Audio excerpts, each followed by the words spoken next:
Next time on Turning Point. 5:30 a.m. and 7 p.m. Central on American Family Radio. She doesn't show up on Monday. She has violated his core right to confront his accuser. This is the epic battle between the forces of pro-choice versus pro-life. Really, I am absolutely certain that this was part of a process to delay the confirmation of Judge Kavanaugh. What do you make of that last one?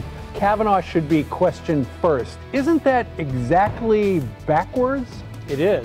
Judge Kavanaugh has not asked to have the FBI review these claims. There becomes a point when reasonable objections become efforts to manipulate. I think the Democrats are overplaying their hand here. Freedom prospers when religion is vibrant and the rule of law under God is acknowledged. An informed patriot is what we want. Welcome to American Family Radio's Focal Point, the home of muscular Christianity on conservative talk radio. Muscular Christianity. Where we relentlessly explore the intersection of truth and politics. The trouble with our liberal friends is not that they're ignorant. It's just that they know so much that isn't so. Now, here's your host, Brian Fisher. And good Friday afternoon, everyone. Fred Jackson sitting in for Brian today on this. I think it's the very last day of summer, 2018.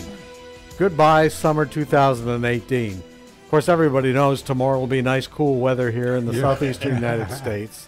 I wish it would happen that way, guys, but it just doesn't. Although, my wife and oldest daughter, who keep a really, really keen eye on the weather, say there is a cooling trend that's coming. So yeah, there is. And we can celebrate that a little bit. Looks like we're going to get a little rain, too, and we've needed some. I know North Carolina friends don't want any more water, but we do need some, and it looks like there's some coming. May get a little bit there. I'm heading up to Minneapolis late next week, where the highs are supposed to be in the 50s. Wow. So I'm going to have to dig out the sweater and jacket and all that. But I don't mind. There you go. It's been a hot summer here. Hey, listen, before we get to the big news of the day with regards to the latest on the Kavanaugh situation, I do want to not remove the flooding situation in the Carolinas from the news. Just the way the news operates, we tend to move off of stories very quickly. Yeah. And but I'll tell you what, folks, we continue to pray for the dear folks in the Carolinas. In fact, just before coming into the studio, there's a brand new story out in the last hour. Do you not believe that another 500 people have been ordered to be evacuated? This is in South Carolina. Now we're talking, it's a week since Florence arrived in the Carolinas. Another 500 people. This is in South Carolina. 500 folks who live along the Lynches River have been ordered to evacuate their homes. The National Weather Service said the river could reach record flood levels late tomorrow or early on Sunday. Now, you're saying, well, Florence has moved on. The rain has stopped. We're seeing sunny skies in the Carolinas. Well, folks, what's happening is all the rain that was dumped. Remember, Florence moved so slowly, like 3 miles per hour when it got inland. It wasn't a hurricane anymore. It became a huge rain event. Some places getting up to 30, 35 inches of rain. Well, that rain is dumping into those rivers and streams, and now it's making its way, the water, down towards the coast, and the Lynches River is one of those rivers that flow out, I guess, to the ocean there. And so they're expecting those floodwaters to reach record levels in the next 24 hours. So another 500 people being told to leave their homes. So be praying for those folks this weekend who are still facing, and it's going to be months. There's good news, guys, in all of this. The relief teams are arriving and helping out.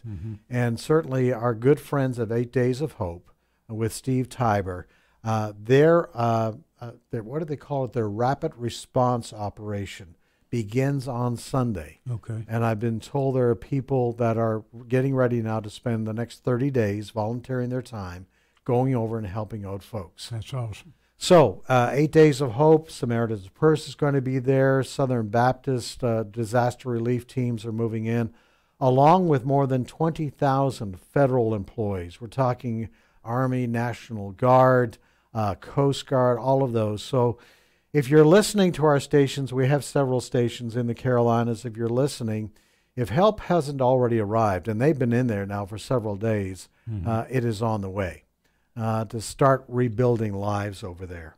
But it can be a tough, tough time, and I think especially of folks who have been forced from their homes. And then on top of that, there's hundreds of businesses that are still underwater, so they don't have jobs to go to now in order to get some money in order to start rebuilding their lives. So it is tough. We got to keep these folks in our focus, keep these folks in our prayers for weeks and months to come, because they're going to need it. It'll be a long time. It'll be a long time. Yeah, they're still rebuilding in Houston, so that's right. You know, it just takes a lot of time. Flooding is horrible. Yeah, flooding. You got mold, mildew, and boy, it's tough. Which is what 8 Days of Hope and others do. They go in and start rebuilding, start taking down the drywall, and so that mold can be dried up, and so they can start rebuilding. Our friends from Friendships, also friends of this ministry, have dispatched a team as well. That's mostly young people. They call them the Seahawks. Yeah. Young men and women that are trained, physically fit, a lot of almost like a military type training with a lot of equipment. So hopefully they can make a difference as well. Absolutely. So keep these folks in your prayer. All right, on to the latest on the accusations being made by Supreme Court against Supreme Court nominee Brett Kavanaugh by Dr. Christine Ford. You're familiar with the basics of the story. She wanted her side of the story heard, and then she changed. She said, no, I want a big investigation by the FBI. And now she's put out a new list of demands. She doesn't want to show up on Monday when the hearing is scheduled by Senate Judiciary Committee Chairman Grassley. No, I can't make it then. I might be able to make it on Thursday. I don't want to be asked any questions by lawyers. And by the way, I want Judge Kavanaugh to be heard first, and then I'll come in after him, which is absolutely ridiculous. And that point that was made, just how crazy that is, this morning on Fox and Friends by Jonathan Turley, who is a constitutional law professor. What do you make of that last one? Kavanaugh should be questioned first. Isn't that exactly backwards? It is. I mean, this notion of, you swing, then we pitch is a rather ridiculous way of doing this. She is accusing him of wrongdoing. We want to see what those allegations amount to under oath in testimony, and then he has to answer for it. I think the Democrats are overplaying their hand here. I mean, they have some legitimate objections. They don't want her to have to testify at the same table with Kavanaugh. I get that. I think everyone does. But there becomes a point when reasonable objections become efforts to manipulate. And this is one of them. There is no good faith reason for that order. All right, there you have it. I think we have time. Geraldo Rivera was on Fox and Friends this morning, folks. And he's a liberal, but I want you to hear his assessment of what all of this controversy is about. Remember when James Carville said it's the economy, stupid? In this case, it is abortion or abortion rights, stupid. This is all about abortion. This is the epic battle, the latest battle between the forces of pro-choice versus pro-life, and I think both sides will do whatever is necessary, whatever is legally possible to delay or get their person on the high court. I have no doubt but that Dianne Feinstein's holding of the letter from the accuser, from Dr. Ford in this case, was part of a strategy to delay the confirmation of Judge Kavanaugh as long as they possibly could, hopefully past the midterm elections. I know that this was a conspiracy, whether Dianne Feinstein confided with other Democrats, Senator Feinstein, right. I have no idea, but I have I am absolutely certain that this was part of a process to delay the confirmation of Judge Kavanaugh. Yeah, a political ploy. And I think more and more people, especially as Dr. Ford keeps adding conditions before she will come and testify and tell her story. You know what everybody forgets about this is Judge Kavanaugh. He has a family too. Think about what they are being put through with this allegation far from proven allegation from Dr. Ford from 36 years ago. All right, much more ahead here on Focal Point on this Friday. Fred sitting in for Brian. We're back after the break.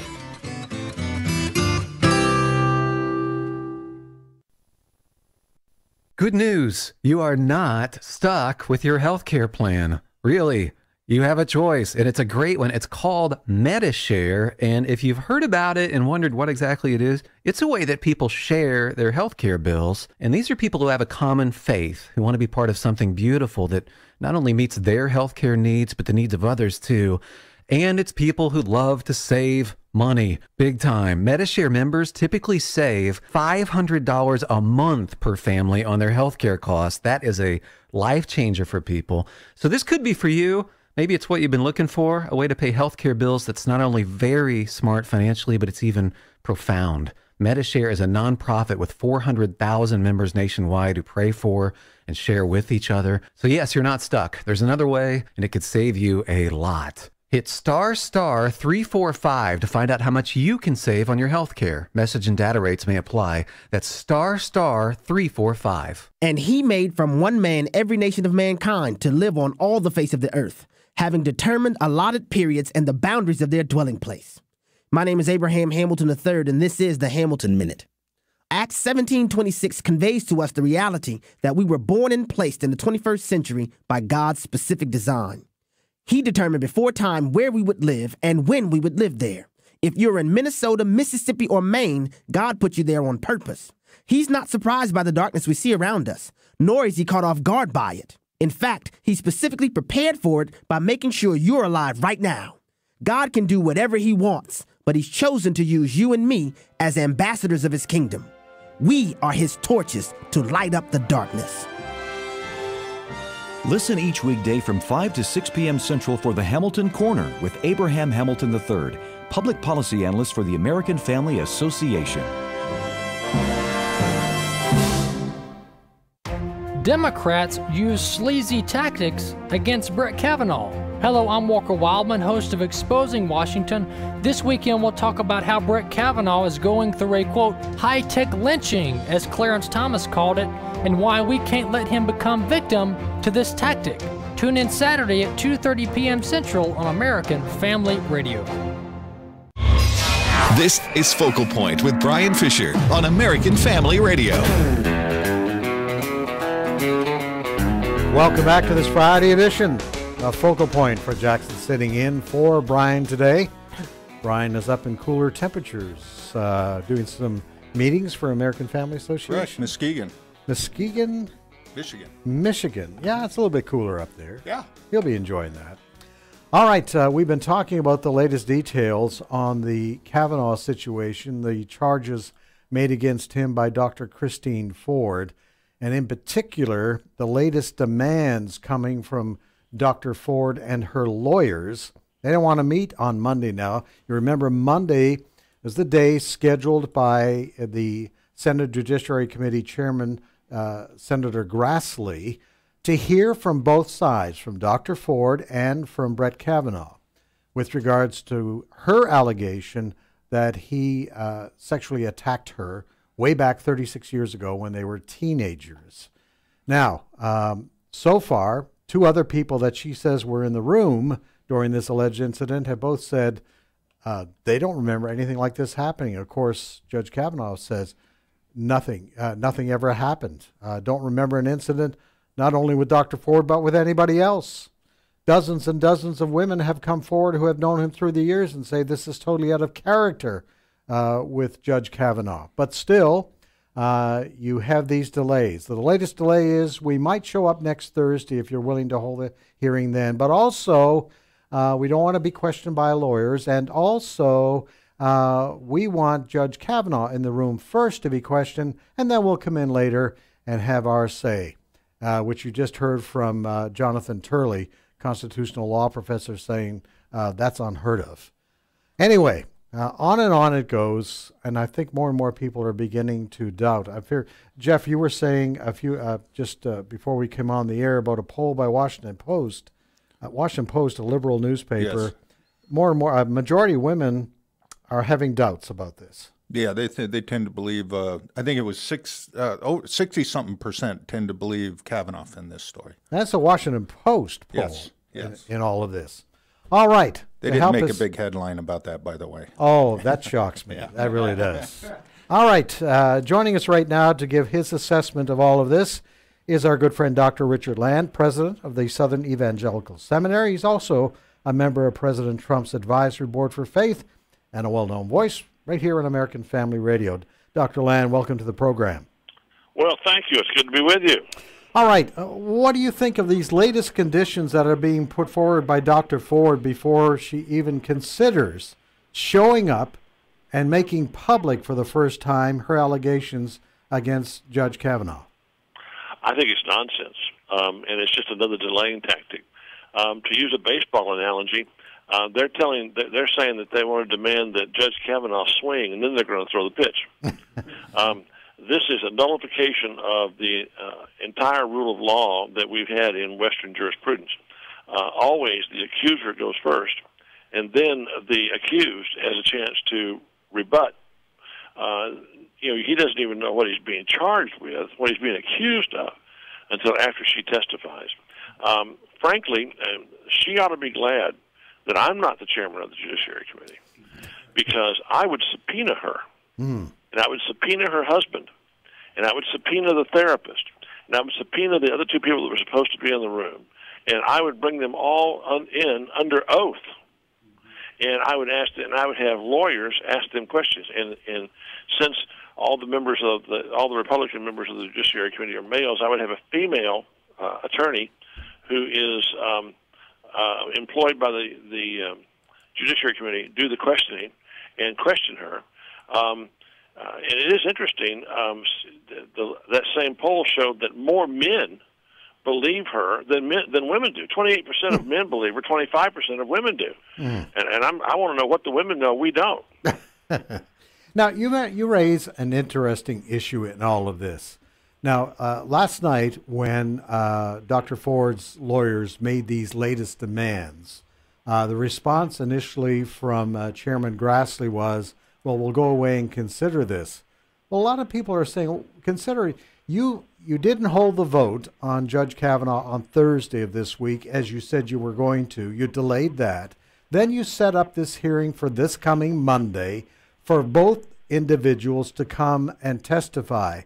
And now the question, a lot of people are saying, are you going to allow these lawyers, Dr. Ford and her lawyers, to decide when she shows up?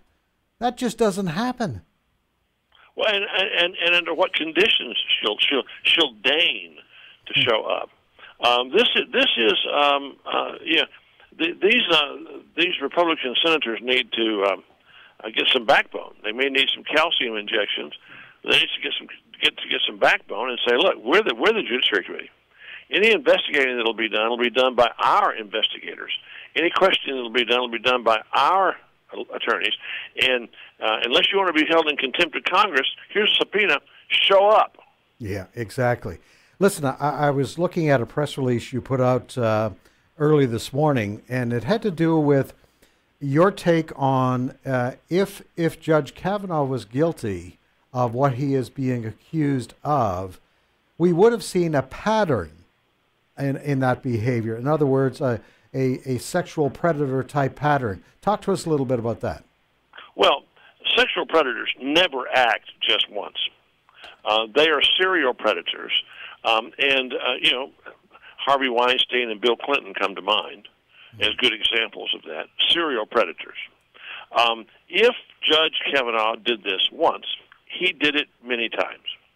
And if that's the case, then we will have other women come forth to corroborate her testimony. In fact, what we've seen so far is the utter exact opposite. The seemingly endless list of women coming forward, going back to girlfriends he had in high school, who said that he was always a gentleman, that he was courtly in his manner, that he always disrespected women, people who've been in work relationships with him, social relationships with him, not one whiff of any kind of macho behavior, much less sexually predatory behavior. And so, I have no doubt that Dr. Ford thinks that something happened to her. But if it did, it wasn't Judge Kavanaugh. Unless I see some compelling evidence to the contrary, Judge Kavanaugh is innocent. And that brings me to the other point that I mentioned in my press release, and that is I'm very concerned that the way in which the Democrats have perverted this process, and they are rending the social fabric of the nation, willing to do virtually anything to try to keep another conservative justice from being on the court. How are we going to get good people to be willing to run through this gauntlet in order to serve the country? I wouldn't do it. I can't even imagine. I have 2 daughters myself. I can't even imagine how I would feel when my daughters were his daughter's age if I was being accused of being a sexual predator and being vilified in the press. Why would someone stand to do this? There are no good reasons. If we don't put a stop to this, we're only going to have people who are willing to serve, who are serving for avarice, power, self-aggrandizement, or the care and feeding of narcissistic character disorders. We're talking with Dr. Richard Land, the president of the Southern Evangelical Seminary, and also a part of the advisory board for faith for President Trump. Dr. Land, I've heard it said in the last several days that what's going on with Judge Kavanaugh here is really a manifestation, the attacks against his credibility, is really a manifestation of the greater spiritual warfare that's going on right now. Well, that's certainly true. And it's also true that the liberals see in Judge Kavanaugh the end of their judicial imperium.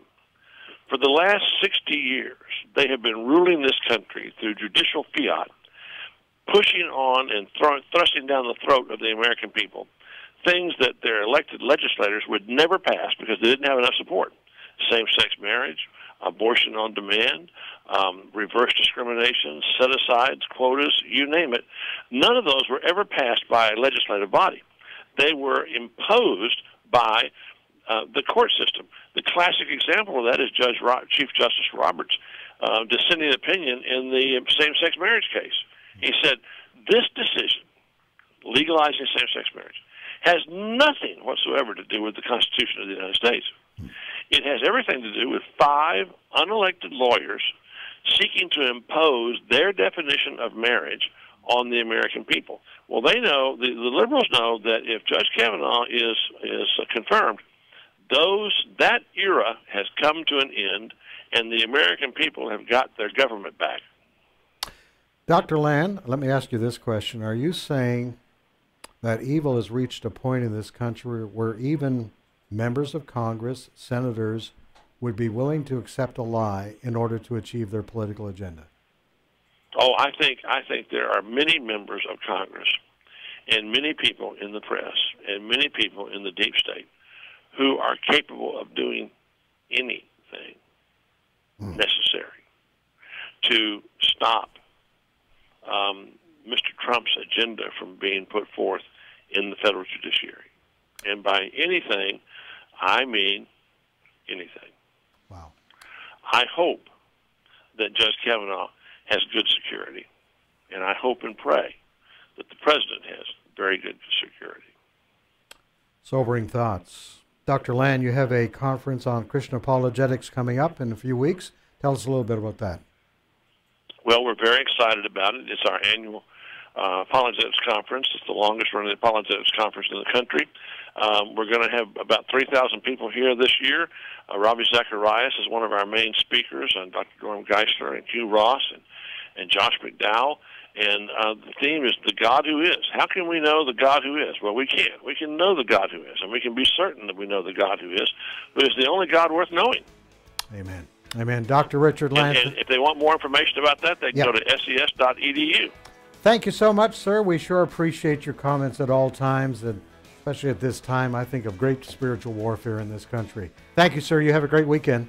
Thank you. Bye-bye. All right, Dr. Richard Land, president of the Southern Evangelical Seminary and a member of President Donald Trump's advisory board for faith issues. Boy, that is a sobering thought. I hope these people have good security. It's the day and age in which we live, folks. You know, Dr. Ford is talking about worried about her security. What about the security of a lot of people? Members of President Trump's people attacked when they're out at a restaurant. Think about that. All right, you're listening to Friday edition of Focal Point. Fred Jackson sitting in for Brian Fisher. We're back right after the break.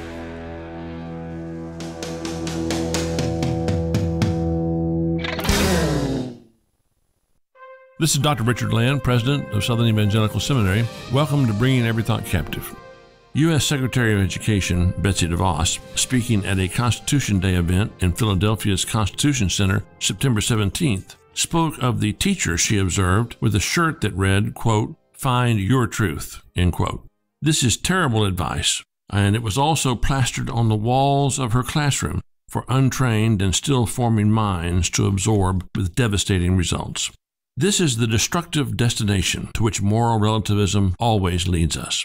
Relativism asserts and teaches that there is no objective truth. Nothing is always true, and nothing is always false. Nothing is always good, and nothing is always bad.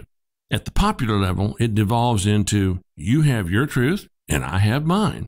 Now, you often hear people saying, my experience, which by definition is subjective, is true for me, and if you seek to refute my truth with facts, you are attacking me and you are prejudiced against me. When you reach that state, each person feels entitled to their own personal encyclopedia and their own personal dictionary. Serious conversation is impossible. Truth with a capital T, what Francis Schaeffer called true truth, is denied and rejected when moral relativism reigns supreme. As Christians, we know that there are objective, timeless truths, and they are found in Holy Scripture, and they are supremely revealed in the incarnate Savior, Jesus Christ, who said, I am the way, the truth, and the life. As Christians, it is our sacred duty to reject moral relativism and declare God's timeless truth to an ever-changing world. For more information about SES, go to ses.edu. This is Richard Land. This is Focal Point with Brian Fisher on American Family Radio. Listen to the audio podcast or download today's program at afr.net. You can also read Brian Fisher's columns at afa.net.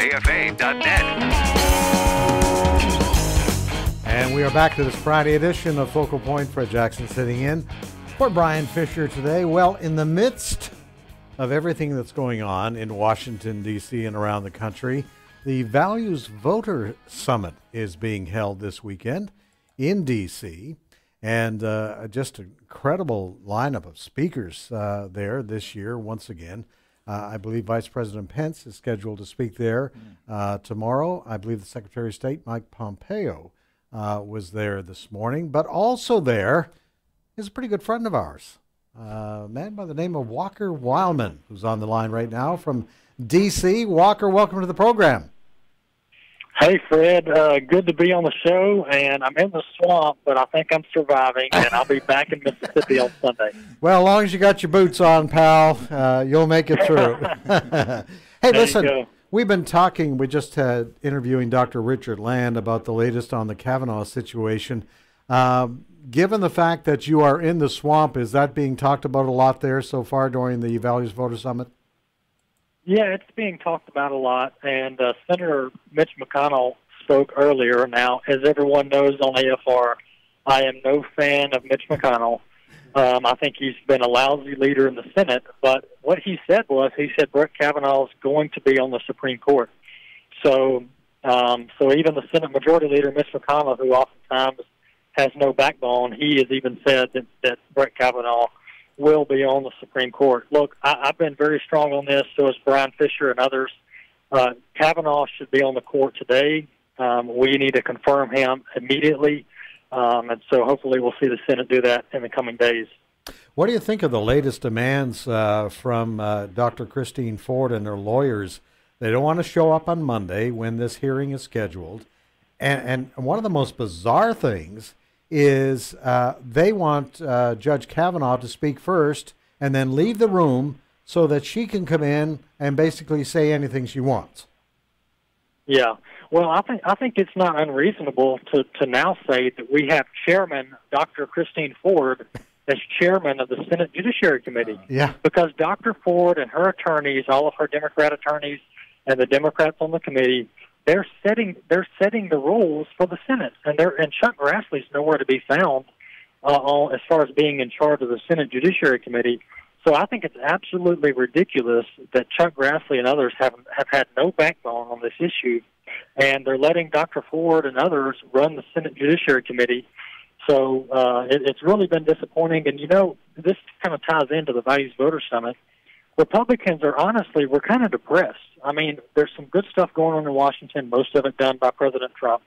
But as far as Congress goes, the Republicans are so weak. I'm talking in general here. The Republicans are so weak, they don't fight for what they believe in or what we believe in as the voters. And so they're going to have to do some changing of strategy and stuff if they want to get people like me and others excited and ready to go to the ballot box in November. Are you getting that kind of sentiment from the speakers that you've heard so far today? And it's been a great lineup of speakers there. Are you getting kind of this feeling that people are frustrated, even though the Republicans control Congress right now, they're just not delivering on their promises? Yeah. There's some enthusiasm and some urgency here in the voices of the speakers. And honestly, here's what we are fighting for in November. When I say we, I'm talking about the Bible-believing Christians, those of us who have a conservative, a Christian worldview, who want to see things like that done in Washington. Honestly, this is a referendum on Donald Trump's presidency. If Republicans, the Republican electorate can maintain control of Congress and the White House, not the White House, Congress and the Senate, the House and the Senate, then we can protect and shelter President Trump from a lot of these investigations, these unnecessary investigations, and a lot of the backlash and even possibly impeachment that the Democrats want to do. So this is more so about whether we stand behind President Trump as opposed to whether we stand behind Mitch McConnell or Paul Ryan. Are you getting the feeling that there's a lot of support, at least in that group, at Values Voter Summit, which is very conservative, for what President Trump is doing? Oh, yeah. The people here are 100% behind President Trump and him fighting for the American dream, fighting for our conservative principles. So, he's been a champion for the evangelical movement, for the evangelical community. He's been very close to us, been very friendly, willing to listen. So we have a friend in the White House, but we have to get some friends in Congress, and that's what this November is about. That's going to be the agenda for this November. All right, tell us a little bit about what else is going to be going on there this weekend. Yeah, so as you mentioned, Vice President Pence will be speaking tomorrow morning, also Secretary of State Mike Pompeo. So a lot of good speakers, a lot of good energizing people who are part of the conservative movement. So we gotta energize the voters, and people need to vote in November, no matter what your worldview is, no matter what your opinion is of President Trump or others. We have to vote because that's our solemn duty is to vote, and we need to be informed voters. And so know who you're voting for, know why you're voting for them, and show up and vote in November. All right, Walker Wildmon, one of our American Family Association representatives there at the Values Voter Summit in Washington, D.C. this weekend. Hey, Walker, take good notes because we expect a full report when you come back on Monday. All right, thanks, Fred. I'll be back in Mississippi on Sunday, and I'll be back with you on the show on Monday. Look forward to it, pal. Safe travels. All right. All right. It's Walker Wildmon at the Values Voter Summit. Yeah, a great list of speakers there, a who's who of conservatives up there. Not to mention some from AFA. Some from AFA, exactly. So we're mighty proud to be part of this this annual event up there. It's interesting. In 2016, of course, just in advance, about 5 weeks before the election of 2016, a lot of energy at that summit. Believe me, and at that time. There was a debate, you remember, leading up in those months leading up about whether, do we go with Donald Trump or do we go with this candidate over here who may reflect our values a little bit closer? But people have really warmed up to President Trump. And I think, guys, one of the reasons is this. Despite what might have been his moral failures in the past, he has kept to the promises that he made during the election campaign. He has not wavered 1 inch from those. The promises that he made with regards to the economy, make America great again. Well, we're still in the midst of negotiating new trade deals, which he said during the campaign were absolutely terrible. The trade deal with Mexico. Now we have a new trade deal with Mexico. We're just waiting for that new trade deal with Canada to basically do away with NAFTA, which was a terrible deal for the United States. He's getting tough on China. And here's what's really interesting. When he announced that he was going to impose these new tariffs to try to bring things back to a more favorable position for the United States, there were from the left just predictions of dire consequences for the stock market. It's going to drive things down. There's going to be great uncertainty in the businesses. Well, guess what happened yesterday?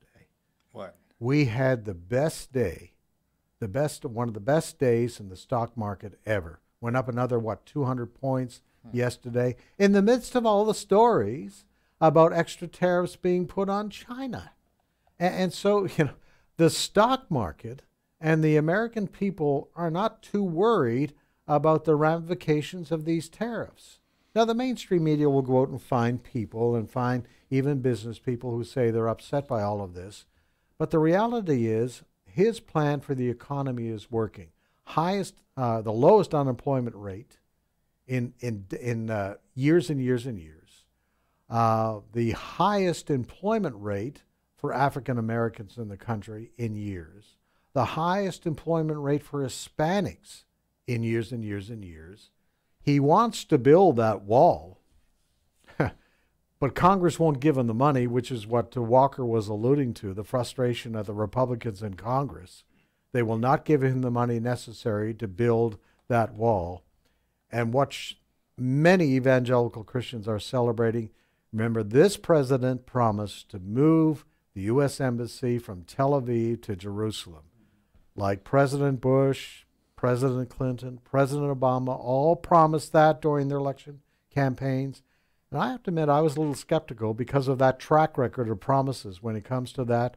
Not President Trump. He did it. And he's talking tough to the Palestinians. And he stopped sending money to the agencies that support the Palestinians who support terrorism. He's been right down the line. He's not a politician. He's a businessman.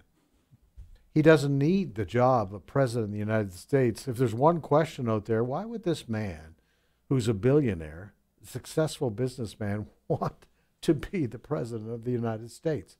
And I think there's only one reason. He believes in what his slogan was, make America great again. He does. One thing he's done before this all, there were a lot of gray lines, like I like this guy, but there's a little gray here. Now with Trump, it's either you're with him or you're against him. Now our mainstream media and the liberals are totally against him, but he has America with him. Yeah.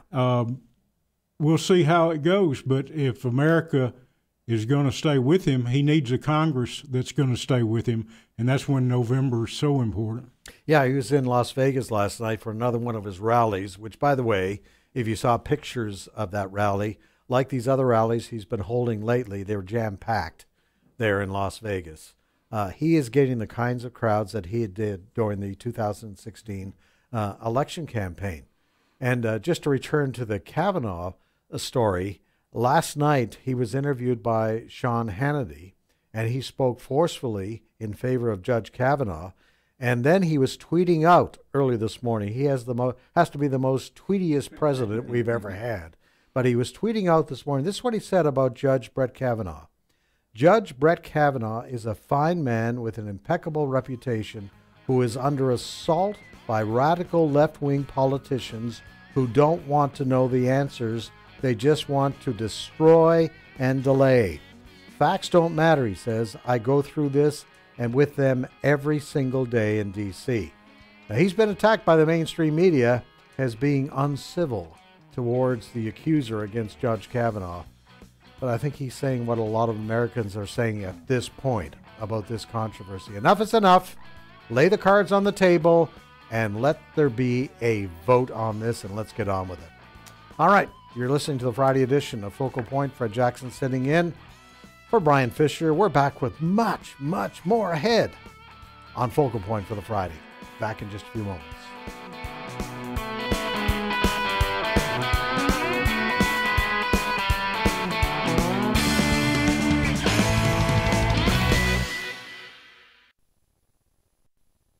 Christian Care Ministries' first ever Day of Sharing is happening on Saturday, October 6th, and you don't want to miss it. Christians all over the country will be serving their local communities by sharing their lives, faith, talents, and resources.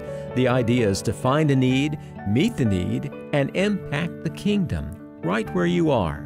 To get more information or to sign up to join in, visit dayofsharing.com. That's dayofsharing.com. Announcing the latest book from Dr. Robert Jeffress. It's called Choosing the Extraordinary Life, God's 7 Secrets for Success and Significance. And, it's a book about how to experience in the here and now what God has for you. So your assignment today, people, is to go buy a copy of Robert's new book, Choosing the Extraordinary Life by Dr. Robert Jeffress. Available now at afastore.net. afastore.net, afastore.net. Yeah. I'll say it again, afastore.net. A Moment of Truth with Gary Bryden of the Association of Independent Methodists. Go through that door and you lose your life. That is, if you enter unworthily. The door? The inner door in the Old Testament temple to the Holy of Holies, where the sacrifice would be made on the Day of Atonement. The blood of the sacrifice would be sufficient to cleanse people of their sin and provide their salvation. That is, until the next Day of Atonement a year later. On Calvary, as the blood of the Lamb was slain on the cross, atonement was made for your sin that would last an eternity. Jesus is now the door that allows you to enter God's Holy of Holies, a cleansed, forgiven person, one that is forgiven for an eternity. The Association of Independent Methodists, like-minded congregations doing together what can't be done separately. Visit aim2020.com. American Family Radio. You're listening to Focal Point with Brian Fisher.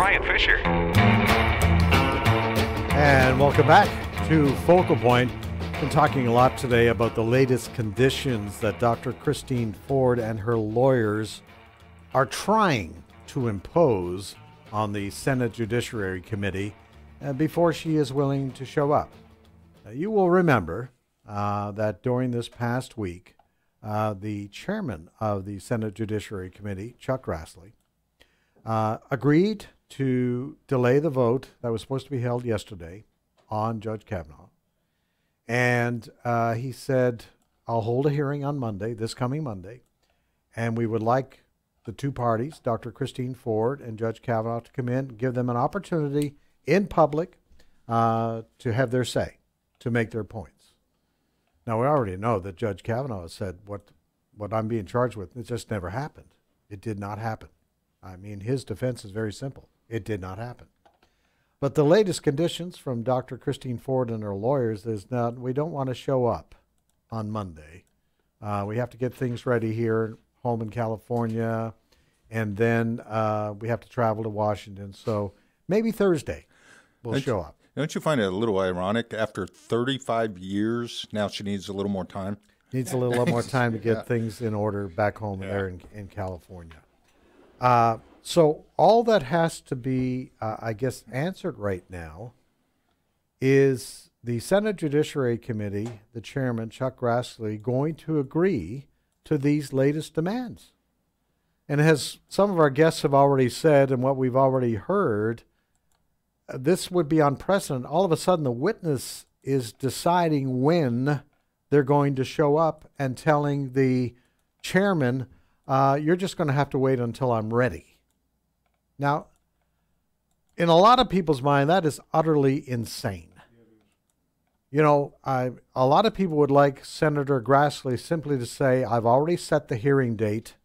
You are welcome to come. And by the way, Dr. Christine Ford, we're not going to abide by your demand that Judge Kavanaugh come in the room first and deny the allegations, and then allow you to come in and perhaps make other allegations and not give him a chance to respond.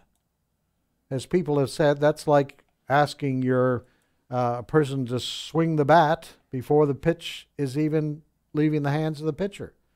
So these are the kinds of things that are happening. But I think, we played a clip of Geraldo Rivera off the top of the program. And he's a liberal, he's a lefty, but I think he's got it right. This is a battle about abortion. The left does not want the possibility of a judge sitting on the Supreme Court, a justice sitting on the Supreme Court, who might have pro-life views. They just do not want that. And so they're willing to do, you heard Dr. Land, they're willing to do anything to stop that from happening. Delay, delay, delay.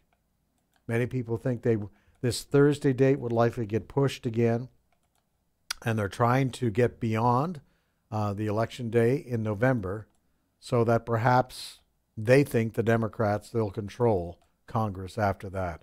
They'll have the House, maybe even the Senate. So there's a political agenda here. That's what it's all about. And the fact that a woman who says an incident happened 36 years ago and demanding a full FBI investigation, that's not the way it works. That's not the way it works.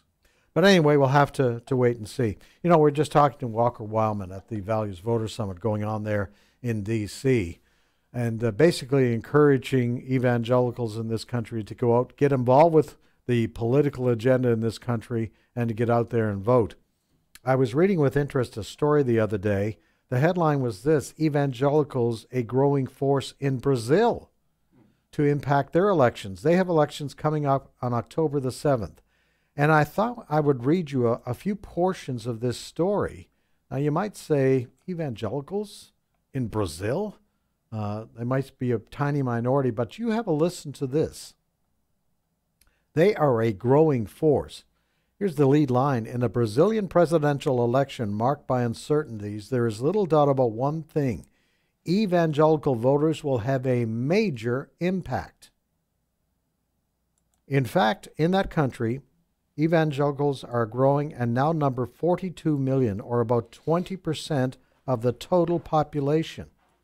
The so-called evangelical bloc in Congress is made up of 87 representatives and 3 senators, about 15% of all federal lawmakers. And a lot of it's being led by pastors, evangelical pastors in that country. One note here from the story says, in recent weeks, one leading candidate wept while receiving prayers during a service at an evangelical church. Another promised no legislative changes to Brazil's abortion ban. A third held meetings with several of the most influential pastors in São Paulo, Brazil's richest and most populous state. Now, I want you to take away, there are 87 representatives, elected representatives, in their amongst their lawmakers. You have candidates coming to church and being prayed over by evangelical pastors and congregations. And they're having an impact. They are given credit for getting rid of their former corrupt leader there, the impeachment of their former president, Dilma Rousseff, who was illegally managing the federal budget. They're giving credit for being involved. So in this country, where in some circles of evangelical Christianity, other evangelicals who supported Donald Trump are being criticized, there you have in that country evangelicals very much involved with the election process. And as people have said, in the Bible, there is ample proof that we are to be salt and light in our culture. And part of being salt and light, and I'm sure Brian Fisher has talked about this at length over the years, part of our culture, now you may get frustrated with politics sometimes and politicians, but part of our culture is politics.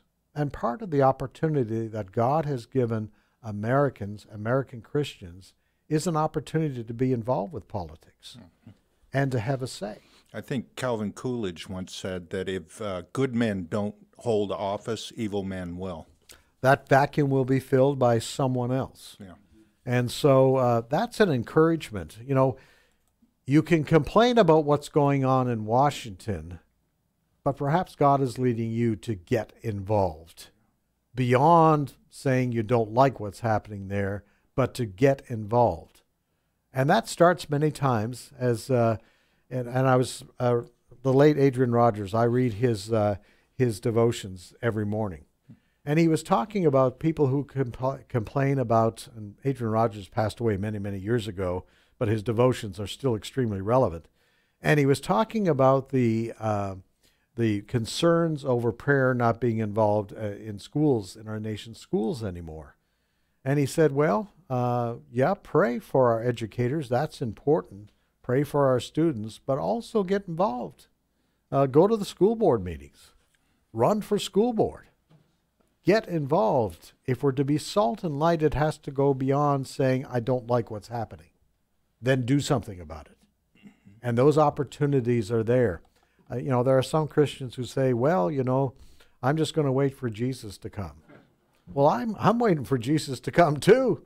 I'm anxious for Jesus to come, but it's going to be on God's timing. That's right. And in the meantime, we are here on this earth, and we are to be salt and light. And I believe part of that is to get involved in what's happening out there. All right, a couple of things. We'll end on this note. This is the story that came in earlier this weekend, and I've been on today's issues, and I didn't get a chance to talk about it. But this is a story out of Alameda, California. Here's the headline.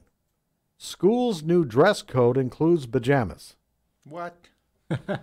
I kid you not.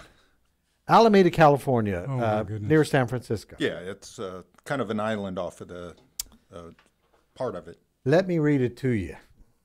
The new dress code at public schools in the small city of Alameda, across the bay from San Francisco, is intentionally specific. Midriff-bearing shirts are acceptable attire. So are tank tops with spaghetti straps and other once banned items like micro-mini skirts and short shorts. And it says, as students settle into the new school term, gone are restrictions on ripped jeans and hoodies in class. If students want to come to school in pajamas, that's okay too. That should get cut down on your getting ready time. You can just roll out of bed and put a pair of shoes on. Well, let me tell you what's behind this. All right? There's reasoning. It may be totally bizarre, but there are some reasons. They say that dress codes, and they say they're really modeling themselves after a dress code up in Portland, Oregon, I believe it is. But they say the dress codes tend to be biased against the female students. In other words, most of the restrictions have to deal with how ladies are dressing, the female students. Now stop and think about this. They're almost totally avoiding biological realities. Mm-hmm. And I'm not going to go too much further than that, folks. But the way that the male was created is that they have an automatic attraction. And the more skin that is shown, it does negative things, all right? But here's this school denying that biological fact and saying, girls, go ahead and wear just about anything you want. And everything is just going to be just fine, including your pajamas to school. What next is what I say. And I'd like to go back and visit with this school district someday and see what happens when all of this is happening out there and the repercussions of it. But there's what you have it. So please, some people in Alameda, California, Christians, run for the school board. Yes. Bring some sanity. We got to run. This has been the Friday edition of Focal Point. Fred Jackson sitting in for Brian Fisher. Brian will be back in the chair on Monday once again. You have yourself a great weekend. Remember, keep the folks in the Carolinas in your prayers. Bye for now.